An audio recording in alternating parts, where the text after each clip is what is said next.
Good evening, everyone, and welcome to our Membership Voice webinar. Tonight we're featuring inclusion specialist Katey Halliday, who will be presenting on Inclusion 101, the key to diversifying your club. We're delighted to have Katey with us. Katey Halliday is past president and a charter member of the Adelaide City Rotaract Club and recently joined the Rotary Club of Adelaide Light.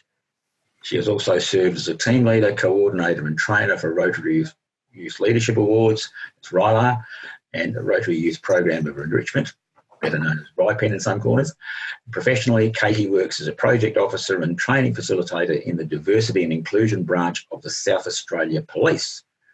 I'm delighted to hand over to Katey Halliday for tonight's webinar. Thank you, Kiro, for that warm introduction. So I would like to begin by acknowledging the traditional owners of our country and pay respect to elders past, present and emerging. Aboriginal and Torres Strait Islander culture has a long, rich and vibrant history which extends back over 65,000 years, and I recognise their continuing connection to land, waters and culture.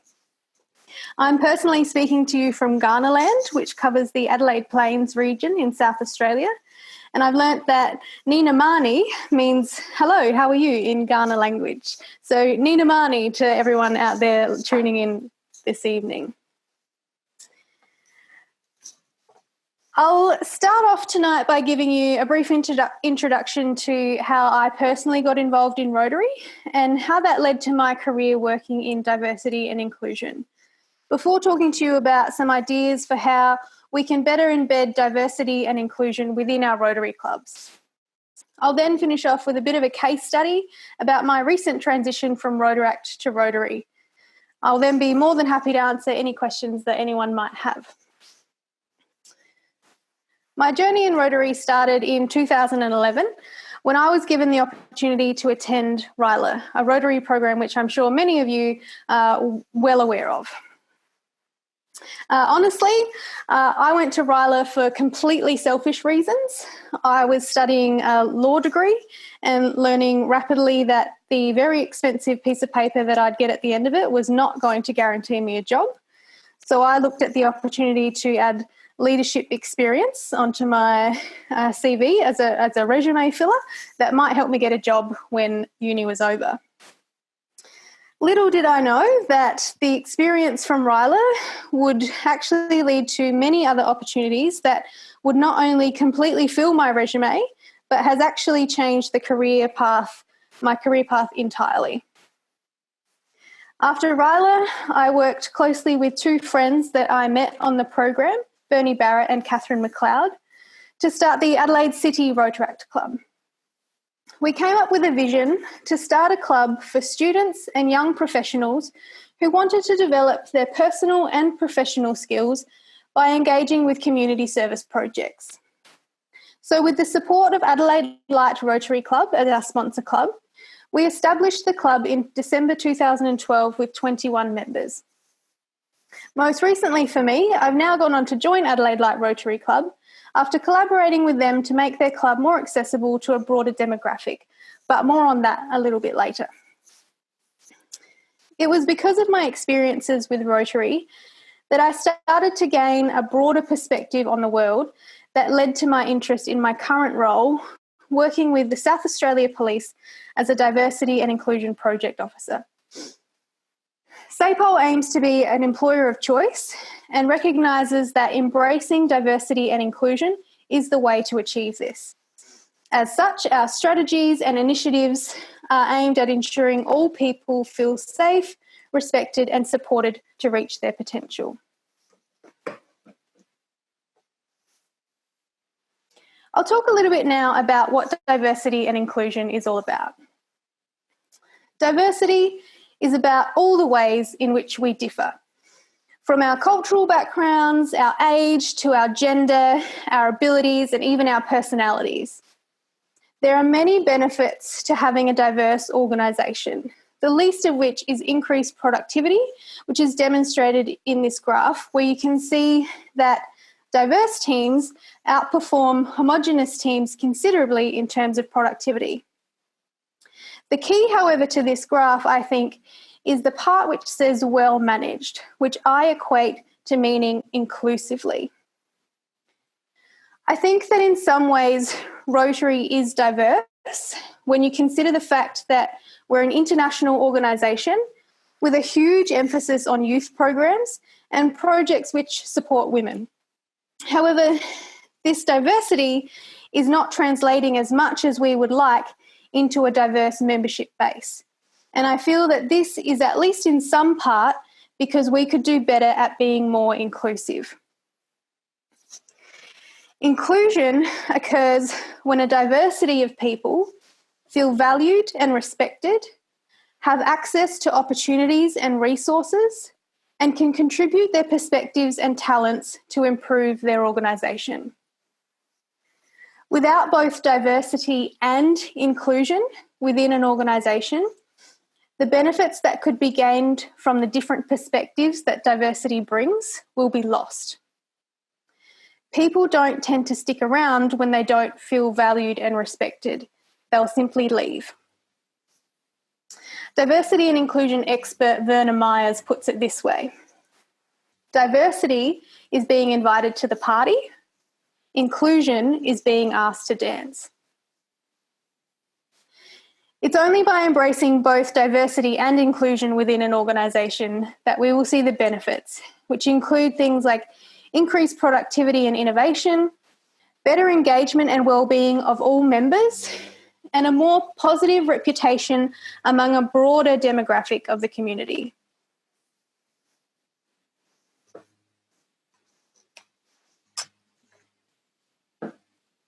In recognition of the benefits that diversity and inclusion brings to an organisation, Rotary International has recently adopted a diversity, equity and inclusion policy. This sends a strong message that Rotary International embraces a culture of inclusion which celebrates the contributions of people of diverse backgrounds. To get a head start on implementing this new policy, I've come up with 3 ideas for ensuring members, all members, both new and existing, feel included within the club environment. They're about improving accessibility, creating opportunities for meaningful engagement, and promoting diversity and inclusion awareness within our clubs.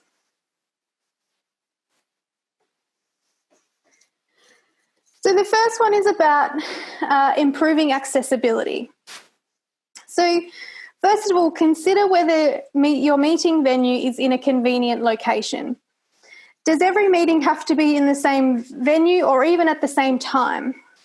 One of the initiatives that Adelaide Light is trialling is one evening meeting per month to complement their traditional breakfast meetings twice a month and an informal coffee conversations meeting in between. This captures different demographics of potential members who otherwise couldn't attend breakfast meetings as they don't work in the city and they don't have the flexibility to get to work late. If people can't attend meetings, how do they find out the information that they've missed out on? Consider your options for providing information digitally. So, for example, online attendance, live recordings of meetings, and your regular newsletters. How do you make sure that members know what's happening and know what they're missing out on so that they continue to be engaged with what's going on? Are there any unnecessary obligatory costs to attend your club meetings, such as a meal? Dietary requirements are very common, and being able to choose what to eat from a whole menu rather than a limited choice is preferred, but also to have the option of not eating at all. Some might choose to just have a drink, while others might opt for a gourmet delicacy. Options are really important for including everyone and removing barriers to attendance. And finally, if the amount of club fees are not negotiable, can your club consider annual fees being paid on a monthly or quarterly basis instead of annually for those who would manage better this way? This is somewhat of an expectation in today's society, with things like car registration now able to be paid monthly or annually at the owner's discretion. It might remove a barrier or a perceived barrier to club membership that doesn't need to be there.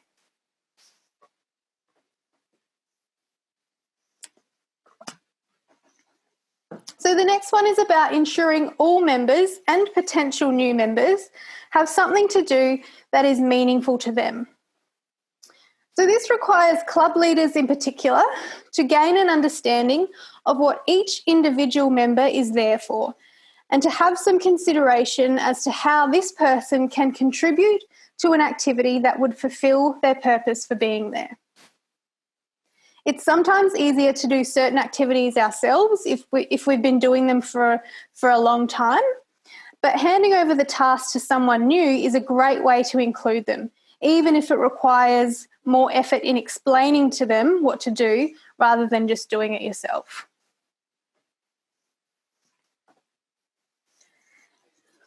And the third one is about investing in your club members to do some form of diversity and inclusion awareness exercise.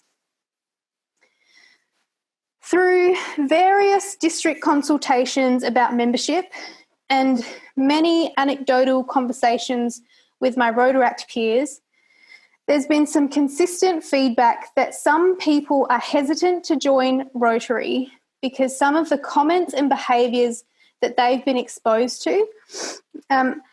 These things range from not being inclusive, things like terminology such as chairman instead of chair or chairperson, to inappropriate and sometimes offensive comments such as asking if someone is a kept woman. Ageist and sexist comments and attitudes, for example, which may have been acceptable 20 to 30 years ago, are no longer acceptable in our evolving society, and for really good reason. Sexist jokes, for example, while not ill-intended, create a culture of normalised behaviour and attitudes towards people depending on their gender or sexual orientation. So to create an awareness of diversity and inclusion, consider having a speaker or training on one of the following topics. Inclusive language. Learn about the effects that our words have on creating a culture of normalised behaviour. Gendered language, for instance, is a barrier towards achieving gender equality.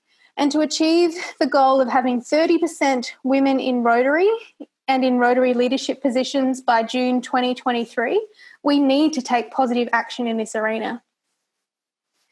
Unconscious bias and discrimination awareness training, and more importantly, strategies to avoid people being treated unfairly because of a personal characteristic that they have. Gain an appreciation for the significant impact that the Me Too movement has had on tackling sexual harassment and why it's so important that we continue to press for progress. Bystander awareness training and the different strategies available to call out inappropriate behaviours when we see or hear it. Retired Lieutenant General of the Australian Army and the current chair of the Diversity Council Australia said, "The standard you walk past is the standard you accept." So we all have a role to play in challenging behaviours which are not inclusive. Participate in the celebration of significant dates that celebrate different diversity groups, such as International Women's Day, Harmony Day, and your local Pride celebrations. Last year, for example, our district Rotaractors and a few Rotarians participated in the Adelaide Pride March to demonstrate our inclusivity, which was a huge success, and we plan to do it again this year.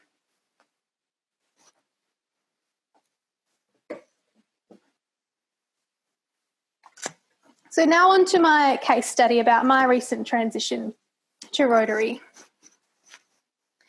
When Adelaide Light helped charter the Adelaide City Rotaract Club in 2012, they did so, I'm sure, in the hope of attracting young members to eventually join their club once retiring from Rotaract. At the time, the club had a very healthy membership base of 40 plus members. Last year, 6 years after the Rotaract Club was chartered, I had a conversation with then President Rob McLennan, who recognised the fact that not one member of the Rotaract Club had gone on to join their Rotary Club, and he was curious as to why that might be. He also acknowledged that their membership numbers had dropped by more than half over those last 6 years, and the need to change was obvious. I had also recently returned from my first Rotary International Convention in Toronto, feeling inspired and motivated to continue my Rotary journey despite now having aged out, as they say, of Rotaract. Rob formed a committee from both clubs, the Rotaract and the Rotary Club, to get together where we, the Rotaractors, were invited to tell them warts and all, which was Rob's words, what would make their club more appealing to the Rotaract demographic. Through several meetings and conversations, our feedback was heard and changes were implemented. The club changed venues twice within a year, having now settled on somewhere more central and accessible. They changed their meeting structure to include one evening meeting per month, and they've included us more and more in club projects and events. After a highly successful year, the club welcomed 7 new members into the club, 5 of which are under the age of 35, with 3 being current or former Rotaract members. This achievement was recognised recently at the district changeover event, when it was awarded the highest membership percentage increase within the district at 41.7%. The journey is certainly not over, and we continue to have conversations about making the club more diverse and inclusive, because ultimately what we're talking about is culture change, which takes time. But for the most part, I feel that the long-term members of the club are embracing the changes and welcoming the new members and the contributions that we bring. So to wrap it up, some key takeaways and things I think we could all be doing to get a head start on implementing the new policy. First of all, to talk to your Rotary clubs about this policy and raise awareness that it exists. Form a committee who are dedicated to exploring strategies to make your club more inclusive. There's plenty of research out there about diversity and inclusion, and lots of ideas for initiatives that could be implemented within your Rotary clubs. And consider booking a guest speaker from organisations undergoing their own journey with diversity and inclusion. You'll see that this is a trend more and more organisations are embracing, with SAPOL being just one of many. So talk to people you know who are going through this journey in their organisations and to ask them about the successes that they've had. The strategies that could be employed to increase diversity and inclusion within Rotary are endless. Rotary International's stance on approving the diversity, equity and inclusion policy is admirable, though implementing and filtering it down to a club level will be a challenge. However, the benefits gained by diverse and inclusive organisations are well documented, and as such, those clubs who engage in inclusive practices will be the clubs that are still around to see the success of this policy well into the future. And that's all from me. Thank you, Katey. What we might do now, everyone, is if you want to ask a question, could you please turn your camera back on, because that makes, and then I'll invite you to ask your question. So if I can see you, I'll know you want to ask a question. Okay, Katey, while we're waiting for our audience to do that, I have some questions for you. Sure.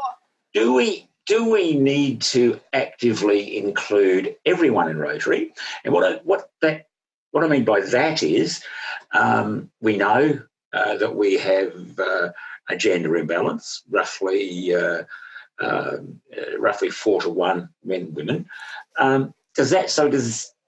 With a situation like that, where you perhaps have a group that outnumbers everyone else, do we need to actively include everyone, or is it just the people, or just, if you like, those who we're looking to attract more of to Rotary?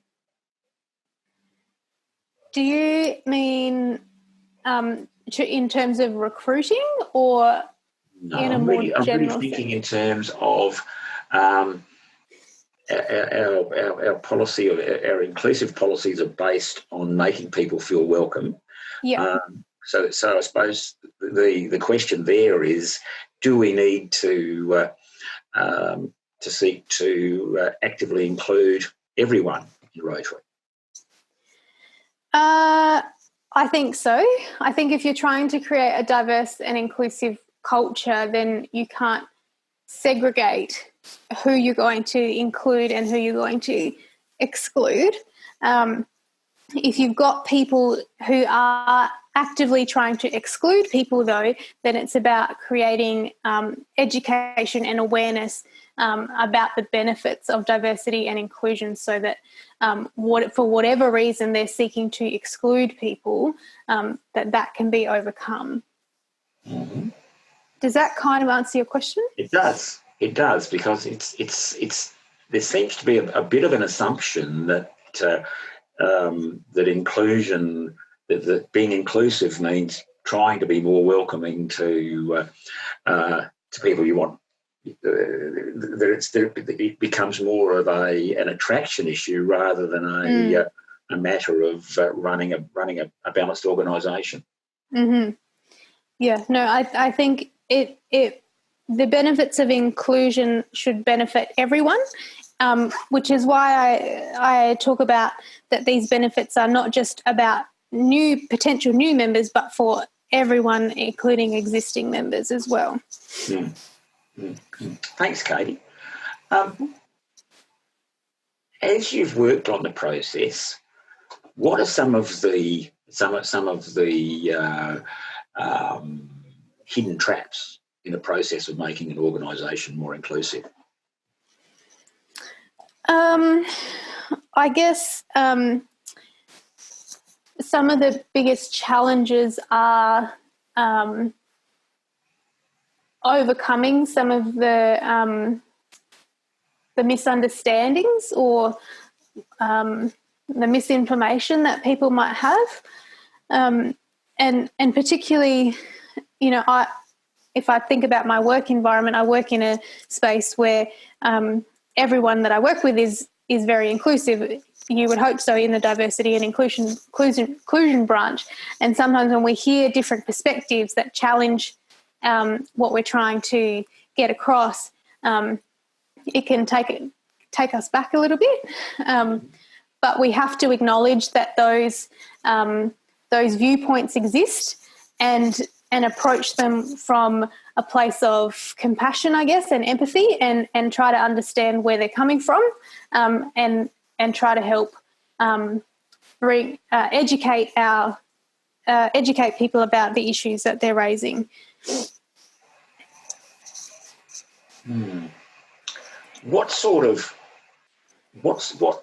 Looking at the progress that you've made working with your own Rotary Club, and your success in that area, have there been any things that you've tried along the way that haven't worked, that have added to your sort of body of knowledge of how inclusion works in Rotary or doesn't work in Rotary? I guess one thing I've learnt, I've found it has been a bit of a culture shock going from Rotaract to Rotary, in that, things are a little bit different in the way that things are progressed. And but in doing that, in facing some of the challenges and the differences in trying to implement change in Rotary, which I have found quite simple in my Rotaract Club, it's actually been a lesson to me in diversity and inclusion, because what happens when you've got a diverse group of people is that there is more potential for conflict, because you're talking about people who all think differently. But if you can work through that conflict, then the benefits are much higher, because you have that diversity of perspective.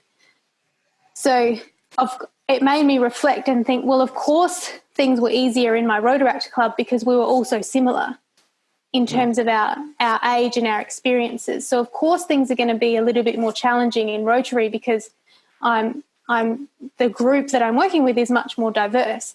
But in persevering with that, I'm confident that the benefits will be much greater because we'll see much more productivity as a benefit of that diversity and the diverse perspectives that we have within that club. Mm. Does that make sense? It does. And we have a question from David Egan. Hello, David. Hello, Katey, and thanks, Kara. Yeah, I'm just I was interested to hear Katey's comment about, she mentioned culture change is difficult, and you were talking at the time, I think, about your workplace. And, of course, that would be the same in any organisation, including Rotary.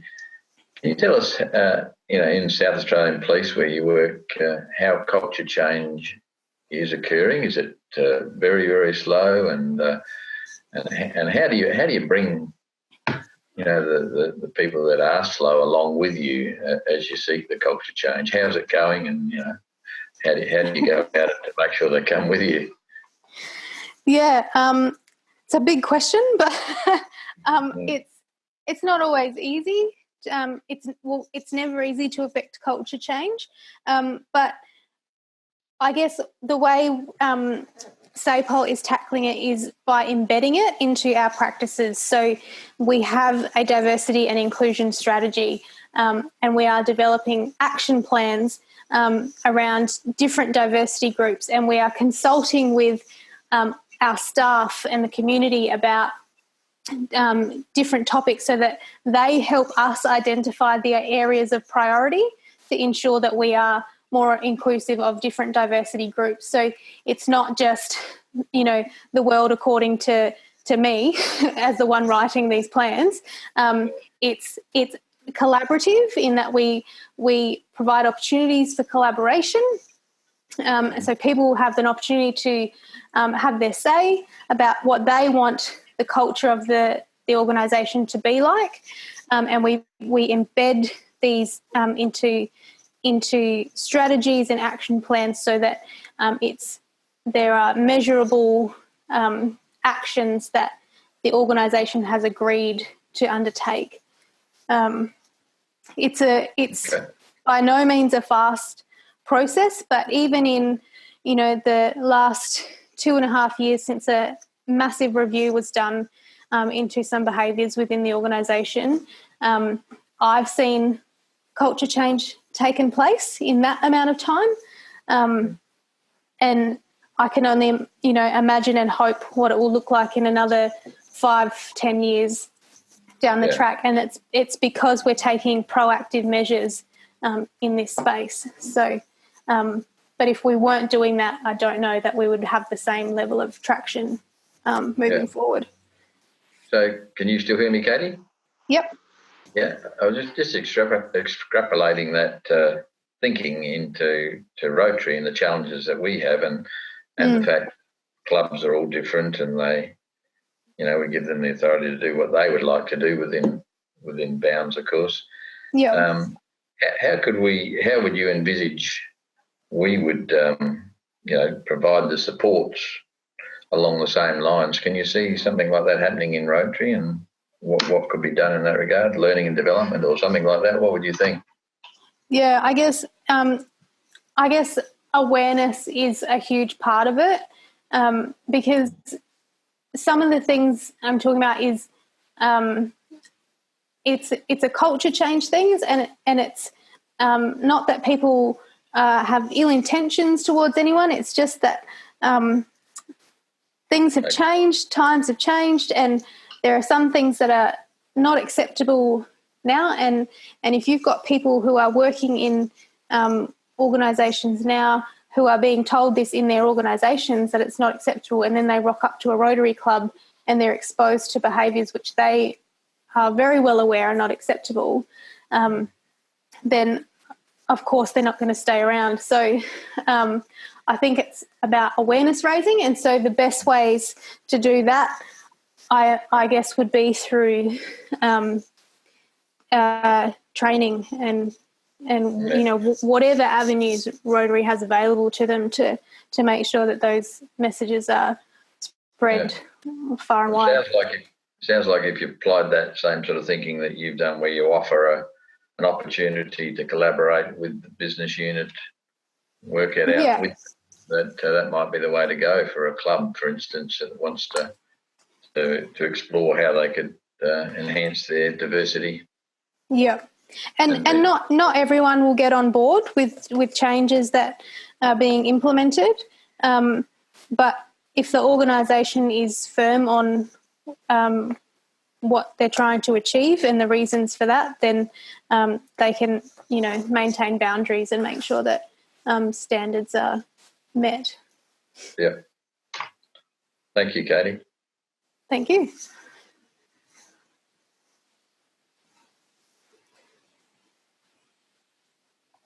Do we have any more questions? Thank you, David, for that considered question there. Does anyone else have any questions? Looks like we might have covered everything to everyone's satisfaction. Oh, hang on, we have. Got to click the raise your hand. Yeah, no, that's fine. That's fine. I didn't use that because I wasn't sure that everyone was familiar with it.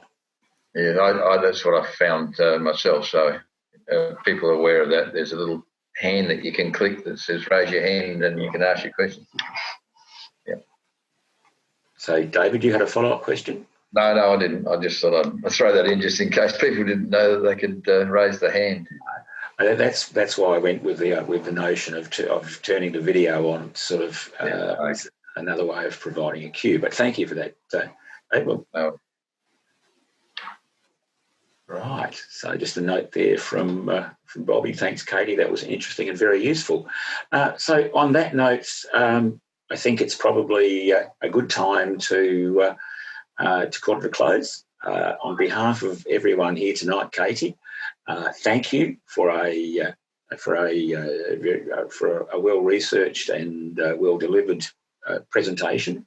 I'm sure that you've enriched everyone's understanding of the way forward, and I certainly hope that in due course you'll be able to join us for a follow-up presentation on this, because my take on diversity and inclusion is it is very much an involving and a key and evolving discipline within our Rotary movement, and learning from each other is going to be a really important way to go. But certainly having a thought leader like you helping us out along the way is going to make that process very, very much easier. So thank you, Katey, on behalf of everyone. And I look forward to being able to share the recording on Membership Voice, so that hopefully we might get some follow-up discussion on the topic and keep this very healthy conversation going. Great. Thank you very much for the opportunity. No worries. Good night, Katey, and good night, everyone. Bye.